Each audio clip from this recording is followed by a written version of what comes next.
ዕድሜን መላለይ ትሕዝቶ ሳብሳይ ዙርያ ስልጠና ምምኻርን ምሽምጋልን ስድራቤት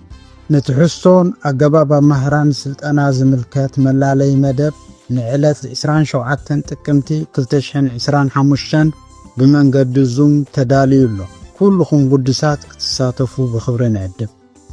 ካብዚ ስልጠና ዝርከብ ረብሓታት ብሓጺሩ ምስ መጻምድቲ ዝኽሰት ግርጭት ንምዕላይ ዝድግፍ ፍልጠት የስንቕ ኣብ ውሽጢ ኣባላት ስድራቤት ዘጋጥም ዘይምርዳእ ንምዕላይ ዝኽእል ዓቕሚ የማዕብል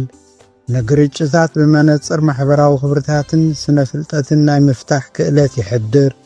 ንዘይምቅዳው ካብ ስምዒታውነት ወፂእካ ብክውንነት ክትመዝኖ የኽእል ንኣሉታዊ ሳዕቤናት ግርጭት ተቐዲምካ ንኽትግንዘቦም ይሕግዝ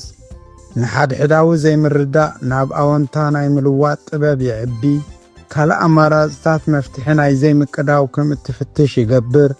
ናይ ምርዳእ ባህርያት ወይ ቋንቋ ንኸተማዕብል ይሕግዝ ዝምድና ስድራቤት ብምትራር ኣብ ሕወት ሕብረተሰብ ተዋሳኢ ንምዃን የኽእል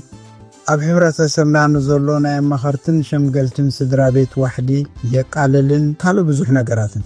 ኣብዚ ብዙም ዝካየድ መላለይ መደብ ንምስታፍ ኣብ ታሕቲ ዘሎ ሓበሬታ ተወከሱ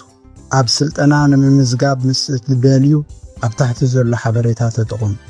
ብቐጥታ ብኢንተርነት ኣብ ጉግል ፎርም ንምዝጋብ ነዚ ታሕተዋይ ኣድራሻ ተጠቕሙ ብድሓን ምፁ ወዳብን ኣካያድን ስልጠና